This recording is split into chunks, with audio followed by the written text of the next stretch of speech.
احبار اور اس کا 24واں باب جو 23 آیات پر مشتمل ہے۔ اور خداوند نے موسیٰ سے کہا، بنی اسرائیل کو حکم کر کہ وہ تیرے پاس زیتون کا کوٹ کر نکالا ہوا خالص تیل روشنی کے لیے لائیں تاکہ چراغ ہمیشہ جلتا رہے۔ ہارون اسے شہادت کے پردے کے باہر خیمہ اجتماع میں شام سے صبح تک خداوند کے حضور کرینے سے رکھا کرے۔ تمہاری نسل در نسل سدا یہی آئین رہے گا۔ وہ ہمیشہ ان چراغوں کو ترتیب سے پاک شمعدان پر خداوند کے حضور رکھا کرے۔ اور تو میدہ لے کر 12 گردے پکانا، ہر ایک گردے میں ایفا کے 2/2 حصے کے برابر میدہ ہو۔ اور تو ان کو 2 قطاریں کر کے ہر قطار میں 6 روٹیاں پاک میز پر خداوند کے حضور رکھنا۔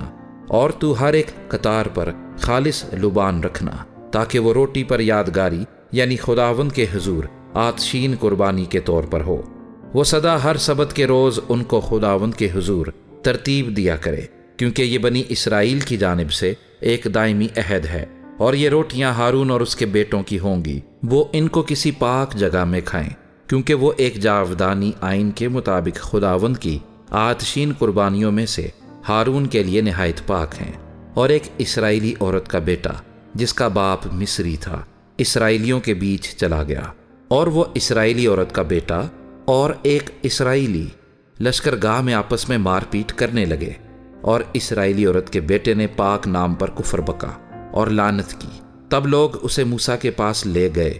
اس کی ماں کا نام سلومیت تھا جو دبری کی بیٹی تھی جو دان کے قبیلے کا تھا، اور انہوں نے اسے حوالات میں ڈال دیا تاکہ خداوند کی جانب سے اس بات کا فیصلہ ان پر ظاہر کیا جائے۔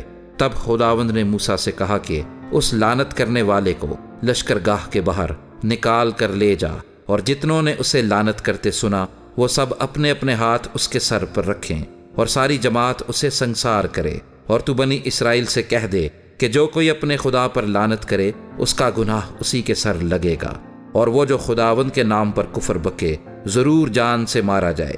ساری جماعت اسے قطعی سنگسار کرے، خواہ وہ دیسی ہو یا پردیسی۔ جب وہ پاک نام پر کفر بکے تو وہ ضرور جان سے مارا جائے، اور جو کوئی کسی آدمی کو مار ڈالے وہ ضرور جان سے مارا جائے، اور جو کوئی کسی چوپائے کو مار ڈالے وہ اس کا معاوضہ جان کے بدلے جان دے۔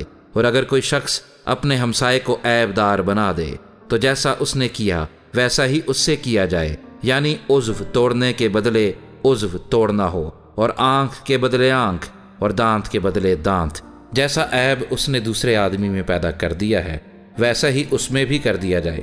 الغرض جو کوئی کسی چوپائے کو مار ڈالے وہ اس کا معاوضہ دے، پر انسان کا قاتل جان سے مارا جائے۔ تم ایک ہی طرح کا قانون دیسی اور پردیسی دونوں کے لیے رکھنا، کیونکہ میں خداوند تمہارا خدا ہوں۔ اور موسیٰ نے یہ بنی اسرائیل کو بتایا، پس وہ اس لعنت کرنے والے کو نکال کر لشکر گاہ کے باہر لے گئے اور اسے سنگسار کر دیا۔ سو بنی اسرائیل نے جیسا خداوند نے موسیٰ کو حکم دیا تھا ویسا ہی کیا۔